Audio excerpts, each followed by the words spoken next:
nonsense. He doesn't know how to drive. That's practically what every one of us says. Even I do that sometimes. This is when we see a car moving slow, when we overtake a car and see a woman driving. And when we think of speed racing, we think of men zipping around, looking also suave in their rally suits, so macho with their helmets. But we never think of a woman in a rally suit, somebody who's pursuing her passion of speed racing, somebody who's giving the men a beating on the tracks. I always feel driven when I'm sitting behind the wheel. It's something which makes me come alive. It charges me with energies running through me. It is one thing which brings me face to face with my dream of becoming a rally driver. It's the only truth which I believe in, that there is nothing impossible if you set your mind on it, especially if it's a woman who has a mind of her own. I have always seen my father driving, and as a young child, I wanted to be a rally racer. As a young girl of 13 years, I challenged my dad. Dad, I want to become a rally racer. And he looked at me and he says, what? Girls don't do that. And I was like, but I want to be a rally racer. He said no, for the simple reason he knew that there was no infrastructure at that point of time in India, and especially not for the women. He was not scared of speed for me. He was just apprehensive that how will he fulfill my dreams. But at that tender age of 13, I threw him a challenge saying, I will become a racer one day, even if you don't let me be. To fulfill my dream, he ensured that I had a car, but racing was a definite no-no from him. I got married very early in my life to my school childhood friend. And when we got married, it was my husband's first job. And he was earning just about 1,300 rupees per month, out of which we used to spend 600 rupees just for rent. The rest was to run the house. By the end of every month, we had practically no money with us. And all we did was to survive on roti and salt. It was something which was a very, very tough phase of my life. It was a challenge which we took. It was that journey which decided for me that I wanted to make life better for ourselves. It was something which I was not ready to accept. I wanted to be something in life. From a person with very, very limited resources to becoming a racer is a dream coming true. And that's what my journey has been. It's been a very, very long journey, a very difficult one, but it has been worthwhile. I'm married into a very, very orthodox family where we still follow the Parda system. We follow many age-old practices where women are confined to being just within the household and managing the family. There is no independence given. And I was no different. I was married into that family. But I had a mind of my own. I did not want to get confined. So I started working with the help of my husband. He's the one person who always supported me, who always knew what I wanted to do, and who always ensured that I am able to live my passion. Once I started working, work brings with it many responsibilities, and so does marriage. So both coupled together made life a different trajectory altogether. I was busy in raising my kids, my family, in taking care of the many responsibilities of what a corporate life is. And my dream of becoming a racer was buried somewhere deep down. But I did not let it die. I kept it alive. And to keep it alive, my husband ensured that I had a car to drive. He also ensured that I had the freedom to take it out whenever I wanted it. Just to keep myself motivated, I used to take it out to one of the fields which is around our house and go quietly for a spin and come back and park without letting anybody know that I was all out alone in a lonely field. Getting into motorsports is not easy. It's a very, very difficult journey. Predominantly in India, motorsports is something which is considered to be a male sport. It is not something where women are welcomed. It is something where you really have to struggle to find your footing, to ensure that somebody recognizes you. I've had these challenges. To enter the motorsports, I had to really struggle hard. Men do not take easily when they see a woman competing with them and also beating them on the tracks. It comes like a huge challenge for them. We all know of the normal male ego trip when they see a woman driving. Even you can see it on the roads even now. So if you see a woman zipping around you and you're on the road, you will definitely speed up to ensure that she loses to you.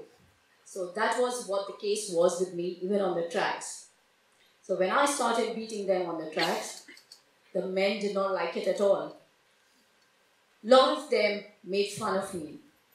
They used to call me names. They used to say various things about me. They were not ready to accept that a woman can drive faster than them. It was a very difficult journey. But yes, I still found men who would applaud me, who would help me, who would train me. There were many who guided me and silently praised me also. All in all, I would say, motorsport industry or the motorsport field is a very healthy competitive field. You just have to find your footing. It is not something which is out of reach for any of us, especially for the women. You have to just make that effort to be there, to show your presence. And I showed my presence, though it's not been easy. Men do not take easily, like I said before. So I've had instances where men do various things to pull me down. So I would relate a few instances to you. I remember a rally in 2015. I had gone to Jaipur. That was practically when I had just started rallying. I had put my entry in 5 categories, 4 of which where I was competing against the men, and one was an all-ladies category. So, incidentally, what happened was I won all the 4 categories against the men.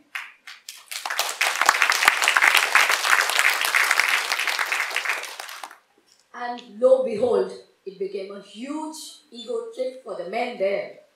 So what did they do?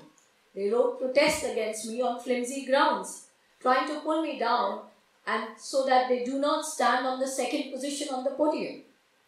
But thankfully, the person who was organizing this stood his ground and stood by the rules and the regulations which are defined. And I was able to take all 5 trophies home. It was a big achievement for me.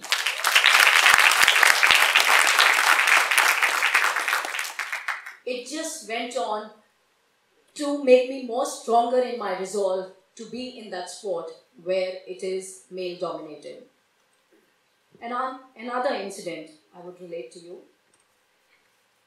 I was down south, I was racing, and I was coming down a mountain. And there it was a blind S-turn. I and my navigator, a lady, she gave me a call a second late, and I applied the brakes, and our gypsy went turning. We toppled over, and we were right at the edge of the mountain hill. A few more inches, and we would surely have been on our way to heaven. So, both of us safely got out, looked at each other, asked, "Are we okay?" Then, what did we do? Took some selfies. Oh, gypsy! Right? And straightened our gypsies, put some engine oil, and went on to finish that rally and also win the women's category in it.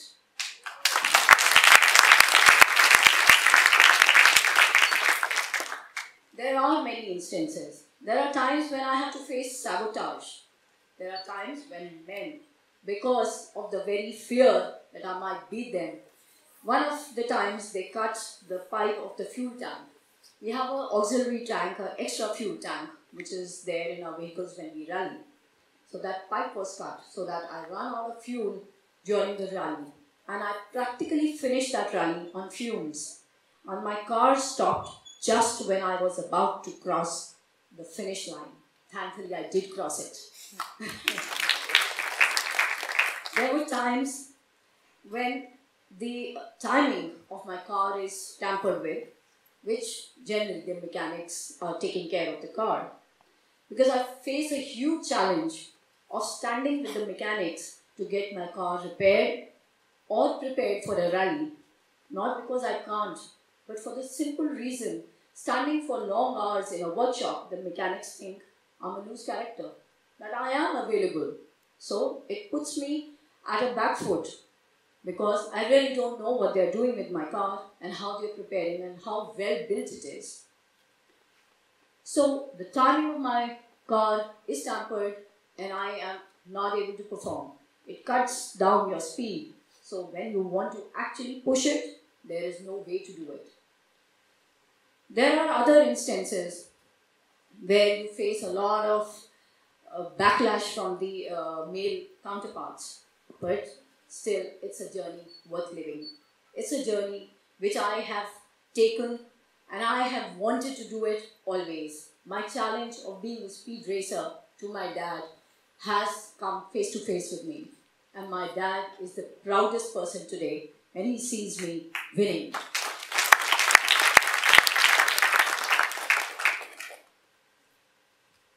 Life has not been easy in terms of health also.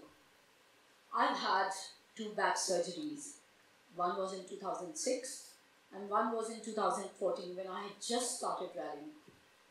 It came as a rude shock to me because I never ever believed that I could fall sick and I could have something as serious as a back problem where I would be bedridden. All of us generally think, medical problem? Oh, it must be to somebody else. Can't happen to us. We're also fit. And I actually genuinely felt shocked that I was bedridden. After my surgeries, I was bedridden for many, many months. And my husband, my children, my mother, all of them were there looking after me.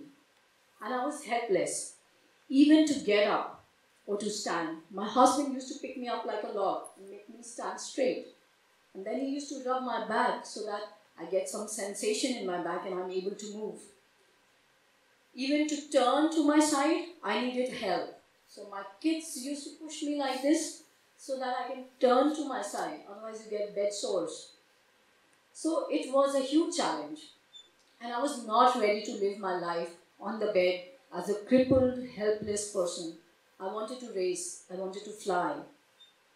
So I ensured that I do small things which keep me motivated and make me feel, yes, I'm still alive. I started to work on myself. I started to push. I started to do small things like even to turn half onto my side was a big achievement. It was cause for celebration. To be able to eat yourself was again a big achievement for me. And that's how I started my journey back to reviving my health. From being a helpless person dependent on others to being a car racer, the journey has taken a full circle. And that's what I call living your dream. You must do what you really, really want to do. There should be really nothing in the world to stop you. And I did not let anything stop me.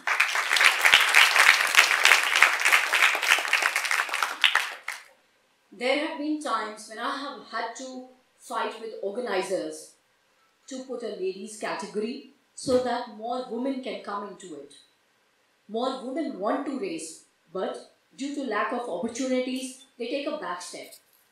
So I have also started training women to take part into motorsports. I impart training to them and I call it Motor Missy, where I train women to understand the various formats of racing, of rallying, and to take part, come forward.